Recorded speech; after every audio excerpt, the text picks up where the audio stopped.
అనకాపల్లి జిల్లా పిసినికాడలో వైఎస్ఆర్ చేయూత 4వ విడత నిధులను సీఎం జగన్ విడుదల చేశారు. రాష్ట్ర వ్యాప్తంగా 45 నుంచి 60 ఏళ్ల మధ్య వయసు గల సుమారు 27 మంది ఎస్సీ, ఎస్టీ, బీసీ, మైనారిటీ మహిళలకు 18,750 చొప్పున నగదు జమ చేశారు. ఇప్పటి వరకు 4 విడతల్లో ఒక్కొక్క మహిళకు 75,000 సాయం అందించారు. చంద్రబాబు పేరు చెప్తే మోసాలు, వంచనలే గుర్తొస్తాయన్నారు ముఖ్యమంత్రి వైఎస్ జగన్. చంద్రబాబు పేరు చెప్తే పొదుపు సంఘాలకు చేసిన దగా గుర్తొస్తుందన్నారు. దత్తపుత్రుడి పేరు చెప్తే వివాహ వ్యవస్థకే మచ్చగా గుర్తొస్తాడని విమర్శించారు. కార్లను మార్చినట్టు భార్యలను మార్చేస్తాడని ధ్వజమెత్తారు. ఏపీ కాంట్రాక్ట్ ఉద్యోగులకు శుభవార్త అందించింది ప్రభుత్వం.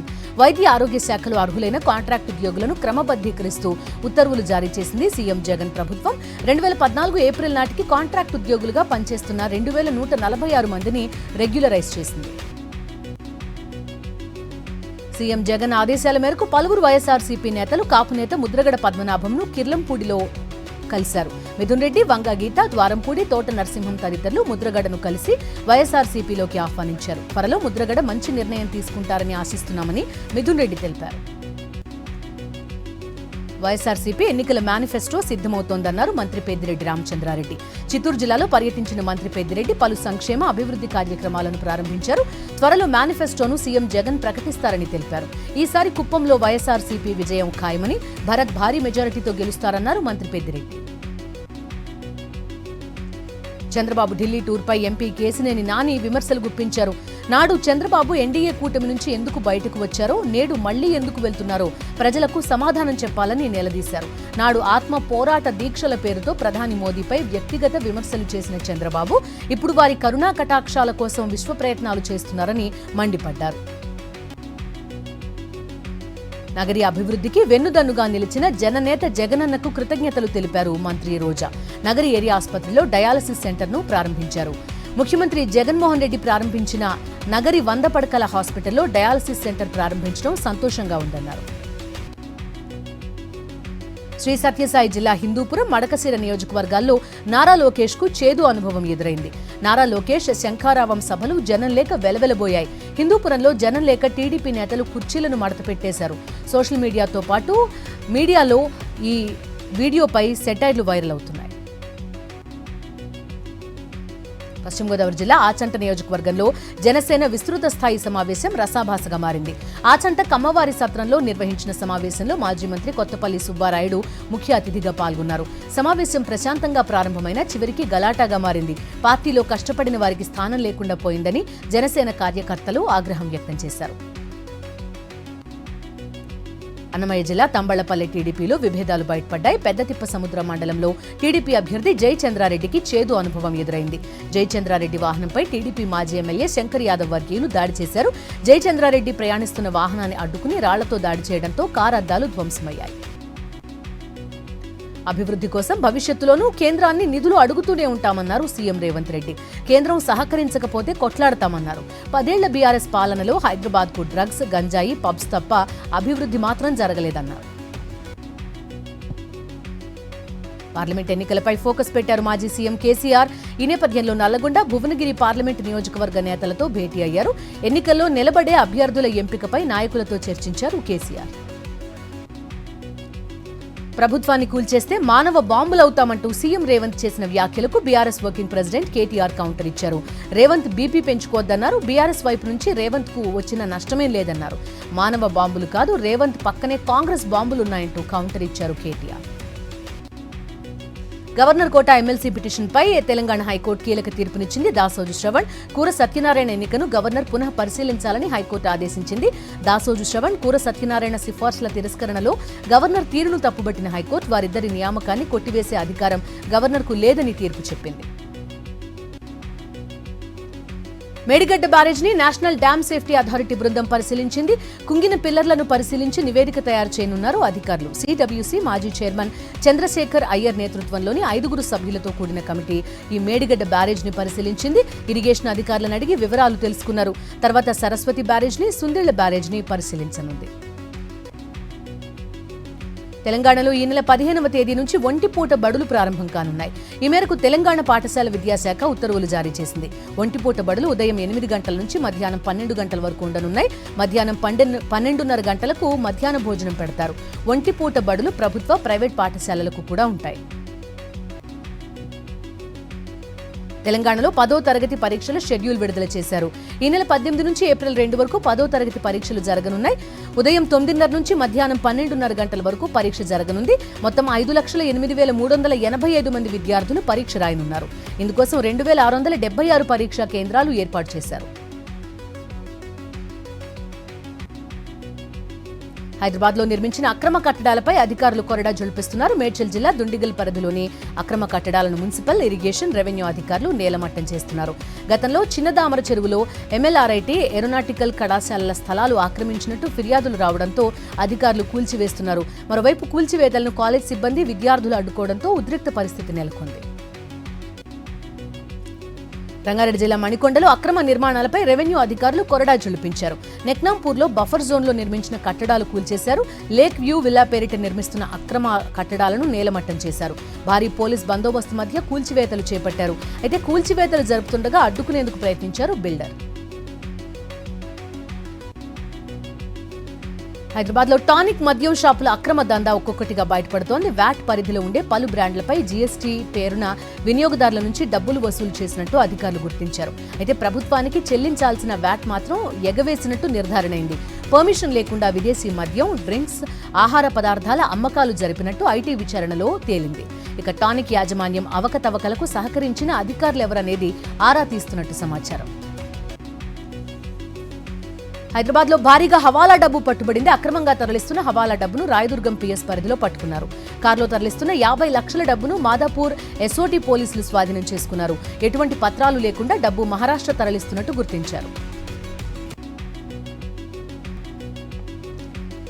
జగిత్యాల జిల్లా కదలాపూర్ మండలం పోసానిపేట శివార్లో వేములవాడ వెళ్తున్న కారులో ఒక్కసారిగా మంటలు చెలరేగాయి. అందులో ప్రయాణికులు మంటల్ని గమనించి హుటాహుటిన కారు నుంచి దిగేశారు. మెట్పల్లికి చెందిన కుటుంబ సభ్యులు వేములవాడ వెళ్తున్న క్రమంలో ఈ ఘటన చోటు చేసుకుంది. భువనగిరి పట్టణం రాయగిరిలో ఉన్న యూనిటీ ఫార్మసీ కాలేజ్ ఇన్విజిలేటర్ పై కేసు నమోదైంది. ఎగ్జామ్ రాస్తుండగా తన పట్ల అసభ్యంగా ప్రవర్తించాడని ఓ విద్యార్థిని ఫిర్యాదు చేసింది. స్టూడెంట్ కంప్లైంట్ మేరకు ఇన్విజిలేటర్ గా విధులు నిర్వర్తిస్తున్న నాగరాజుపై 498A కింద కేసు నమోదు చేశారు పోలీసులు. సాహితీ ఇన్ఫ్రా ప్రైవేట్ లిమిటెడ్ కు హైదరాబాద్ CCS పోలీసులు షాక్ ఇచ్చారు. సంస్థకు చెందిన 200 కోట్ల రూపాయల విలువైన ఆస్తులు సీజ్ చేశారు. సాహితీ పార్ట్నర్స్ తో పాటు సంస్థ ఉద్యోగులను విచారిస్తున్నారు. ఈ స్కామ్ తో సంబంధం ఉన్న రాజకీయ నాయకులు, బడా వ్యాపారులకు ఉచ్చుబిగుస్తోంది. కీలక నిందితుడు లక్ష్మీనారాయణ కుటుంబం అజ్ఞాతంలోకి వెళ్లడంతో CCS పోలీసులు గాలిస్తున్నారు. ఆర్టికల్ 370 రద్దుతో జమ్మూ కశ్మీర్ అభివృద్ధిలో కొత్త శిఖరాలను అందుకుంటోందన్నారు ప్రధాని నరేంద్ర మోదీ. ఆర్టికల్ 370 రద్దు తర్వాత తొలిసారి కశ్మీర్లో పర్యటించిన మోదీ 6,400 కోట్ల విలువైన అభివృద్ధి కార్యక్రమాలను జాతికి అంకితం చేశారు. ఇందులో 1,400 కోట్ల విలువైన టూరిజం ప్రాజెక్టులున్నాయి. ఆధ్యాత్మిక క్షేత్రాల్లో అభివృద్ధి, పునరుద్ధరణ పనులకు ఉద్దేశించిన ప్రసాద్ పథకాన్ని జమ్మూ కశ్మీర్ నుంచి వర్చువల్ గా ప్రారంభించారు ప్రధాని నరేంద్ర మోదీ.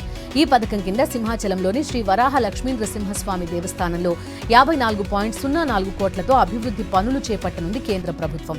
సింహగిరిపై 27 కోట్లతో, కొండ దిగువన 14 కోట్లతో అభివృద్ధి పనులు జరగనున్నాయి. 3 కోట్లతో లైటింగ్ ఏర్పాటు చేయనున్నారు.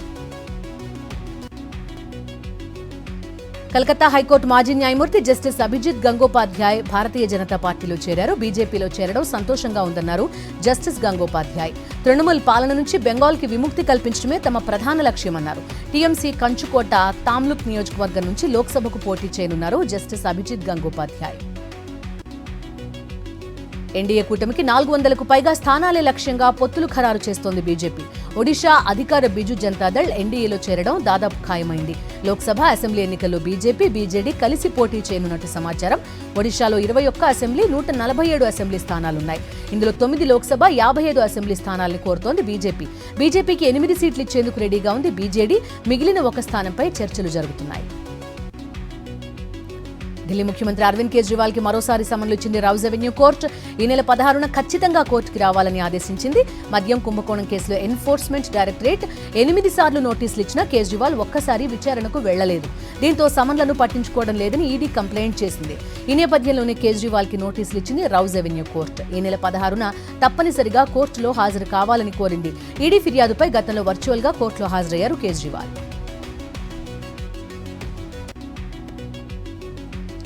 బెంగళూరు రామేశ్వరం కేఫ్ బాంబు పేలుడు ఘటన ప్రధాన నిందితుడి మాస్క్ లేని ఫోటోలు విడుదల చేసింది జాతీయ దర్యాప్తు సంస్థ.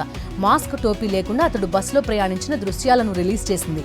నిందితుడు పెట్టుకున్న బేస్బాల్ క్యాప్ ని ఒక ప్రార్థనా మందిరం ముందు గుర్తించారు ఎన్ఐఏ అధికారులు. అతడు అక్కడే బట్టలు మార్చుకుని పరారైనట్టు అనుమానిస్తున్నారు. ఉత్తరాదిలోని పలు రాష్ట్రాల్లో మళ్లీ కోవిడ్ కేసులు పెరుగుతున్నాయి. ఢిల్లీ, రాజస్థాన్, ఉత్తరప్రదేశ్, బీహార్లో వైరస్ కేసుల్లో పెరుగుదల కనిపిస్తోంది. దేశ రాజధానిలో 24 గంటల్లో 63 కొత్త కోవిడ్ కేసులు నమోదయ్యాయి.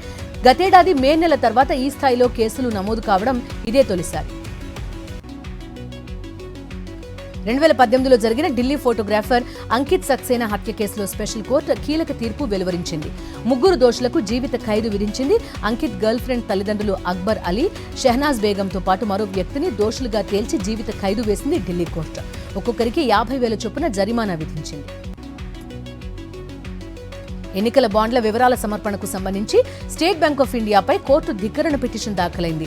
సుప్రీంకోర్టు ఇచ్చిన గడువు బుధవారంతో ముగిసినా బాండ్ల వివరాలు ప్రకటించలేదు ఎస్బీఐ. ఈ నేపథ్యంలో ఎస్బీఐపై కోర్టు ధిక్కరణ పిటిషన్ దాఖలు చేసింది association for democratic reforms ADR.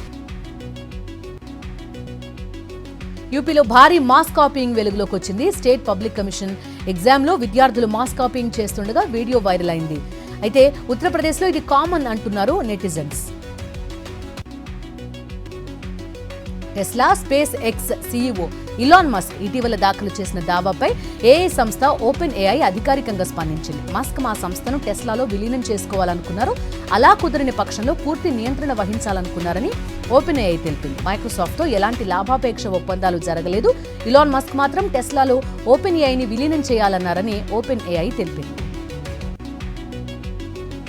గోవాకు చెందిన regional airline company fly 91 DGCA నుంచి ఎయిర్ ఆపరేటర్ సర్టిఫికేట్ అందుకుంది. కమర్షియల్ సర్వీసులు స్టార్ట్ చేయడానికి అవసరమయ్యే ఇతర అనుమతులను ఇప్పటికే తీసుకుంది. కంపెనీ త్వరలో తన సర్వీసులు ప్రారంభించింది.